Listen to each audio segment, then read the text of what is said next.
Here's an important point. Nothing works the first time. When you try something new, it probably won't work. When you try something new several times, it probably won't work. And the turning point in my life came when I would hear good ideas, and I was so eager to be successful in selling. I would run out and try the ideas, and they wouldn't work. I'd try a way of getting an appointment or answering an objection or closing a sale. It wouldn't work. And my natural response, and I think just to be disappointed. And then I realized nothing works, at least the first few times. So I decided I would try a new idea 5 or 10 times before I passed judgment on it. I would not just try it once and quit like most people do, and that changed my whole life. It was a turning point in my life because I realized from then on, if you've got a good idea and you've got a good goal and you want to double your income and improve the quality of your life, and you have to try new things in order to get new results, it's not going to work the first time. So say, well, that didn't work, try something else and try something else and try something else. Now, if you try, only 2 things can happen. What are they? Succeed or fail. If you succeed, you do more of it. If you fail, you learn from it, get smarter, and try it again. So you cannot lose by taking action. You can only lose by not taking action. In the main, people don't change. You can change, and you'll find it much easier to change if you're with positive people. Very hard to change with people who don't want you to change, who want you to be the person that you were. But in the main, people don't change. So sooner or later in life, you're often going to have to make some hard choices. In the short term, be the person, as Gandhi said, be the change you want to see in the world. Be the kind of person that you want to see. And if that does not bring people around, then be prepared to go to the next step. Be prepared to walk away.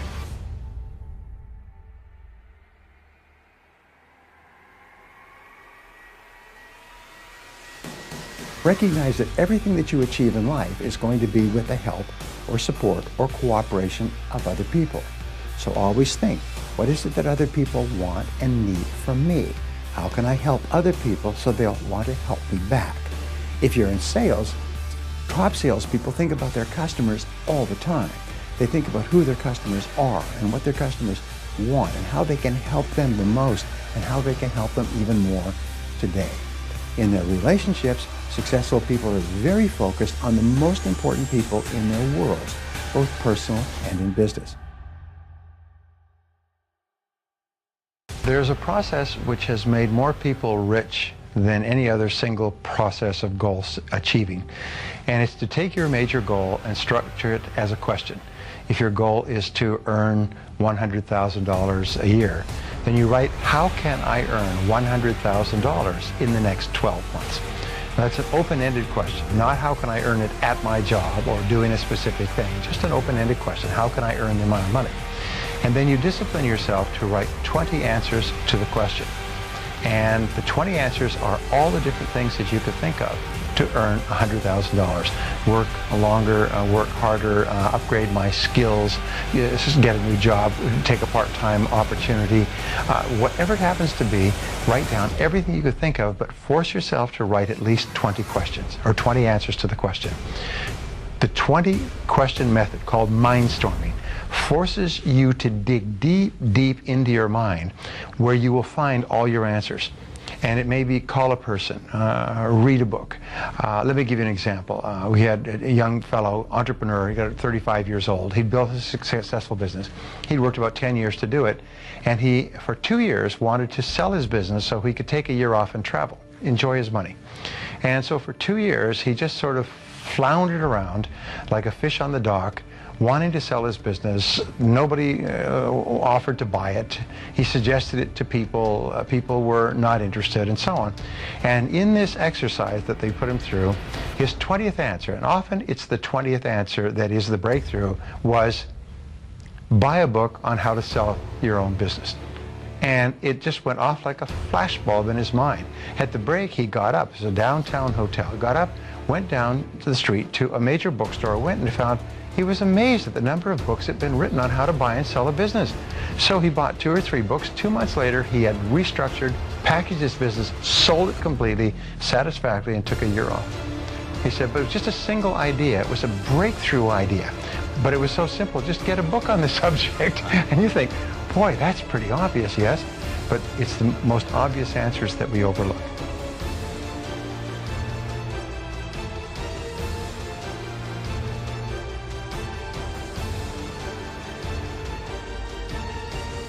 So I don't know if you're 65 and broke and living in your car with pots and pans with no money, but wherever you are, you never give up on your dreams.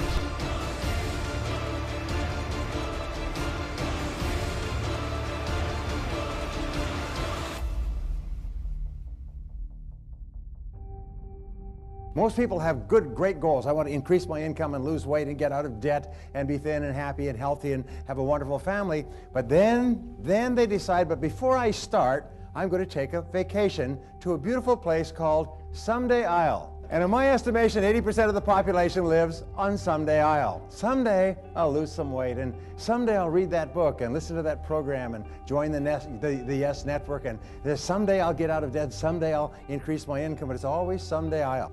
If you want to be a great success, there's one simple rule, is vote yourself off the island for life. If you decide you're going to do something, do it. You know, they've done dozens and dozens of studies over the years. They find that there's one major difference between successful people and unsuccessful people. As successful people launch, they start, they get on with it, they just do it. Unsuccessful people get the same ideas and the same information, but they've always got an excuse for not starting.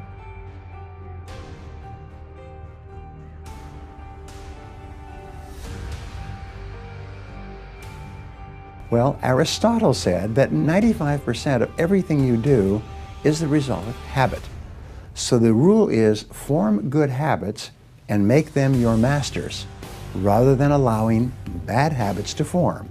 In fact, the other rule says this, is that good habits are hard to form, but easy to live with. Bad habits are easy to form, but hard to live with. Now, one of the turning points in my life and my studies of psychology was the discovery that all habits are learned and can be unlearned. Actually, you don't actually unlearn a habit, you simply replace a bad habit with a good habit that has more power and impact. And how do you develop a good habit? You develop a habit by repetition. Almost everything you do from the time you get up in the morning is habit. So start to think about yourself. What would be the best habits to have? When I was a young man, I had a revelation that changed my life. I had read articles and sometimes books on time management over the years and made some lists and set some priorities and things like that. And I always felt, however, that my life was the sun and that all the different factors of my life were like planets that orbited around my life. And whether that was physical fitness or socializing or work or time management, they were all planets in orbit.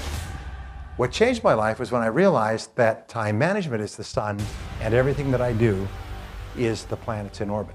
Everything we do in life revolves around time because time is life. Time is the substance of our life.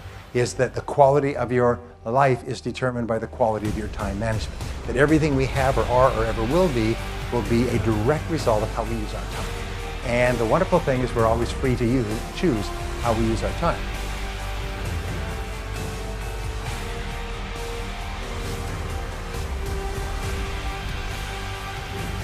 If you want to be successful in starting a business, then you study what people have learned, and everything that people have learned they've written down or shared in seminars or put onto audio programs is, I learned this from a very wise man named Kopmeyer, who spent more than 50 years studying success. And he had developed more than 1,000 success principles that he had derived out of something like 6,000 books. And when I met him, I asked him the question you would ask. Of all these 1,000 principles, because I had studied it all, which is the most important principle of all? And he said, Brian, he said, it's simple. He said, use proven success methods. He said, learn from the experts. He said, Brian, you'll never live long enough to learn it all for yourself. So what I find is that successful people are those who learn from others who've gone before them. Unsuccessful people try to make it all up, like a cook going into the kitchen, taking ingredients out of the cupboards, throwing them all in a bowl, and wondering why it doesn't taste good. This is why people's sales careers, why 80% of salespeople are functioning well below their potential. Only 20% make all the money. Why 20% of businesses in any industry make all the profits.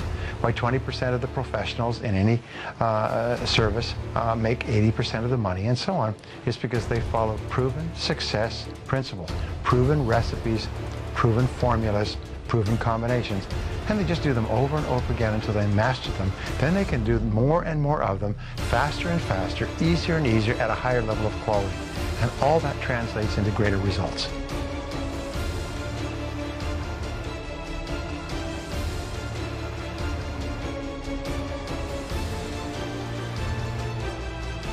If you could only accomplish one goal in life, which one goal would have the greatest positive impact on your life? Now, for most people, especially when you're maturing in your career, when you're growing up, the biggest goal is money. If you had money, then you could buy a house, home, car, family, lifestyle, and so on. So that's quite normal. For other people, it may be a health goal. For business owners, maybe a business goal. For people with relationship problems, maybe a relationship goal. But ask yourself, if you could achieve one goal or resolve one problem, and remember, a problem unsolved is merely a goal unachieved, which one would it be? And write that down and make that the major definite purpose of your life. Make it the central organizing principle of your life.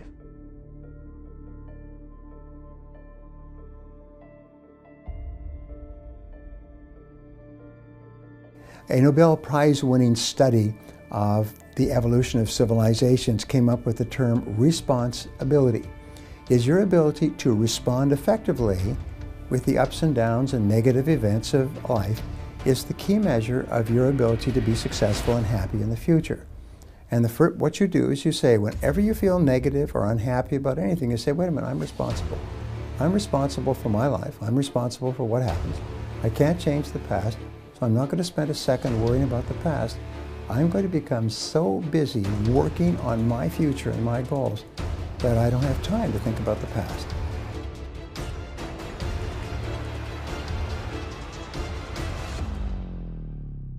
One of the smartest things you can do is to develop the habits of thinking and acting that have enabled others to become self-made millionaires. What is so hard about this to understand? Most people are thinking of how little money they have. They worry about being broke. They worry about lack and poverty. They're worried about the prices of everything, and they're wondering why they're not flourishing financially, because they're thinking about poverty and lack rather than prosperity and abundance. Now, these habits of financial success are learnable, as all habits are, by practice and repetition. In other words, you can program yourself to think like self-made millionaires. And remember, it has to start on the inside before it ever comes true on the outside.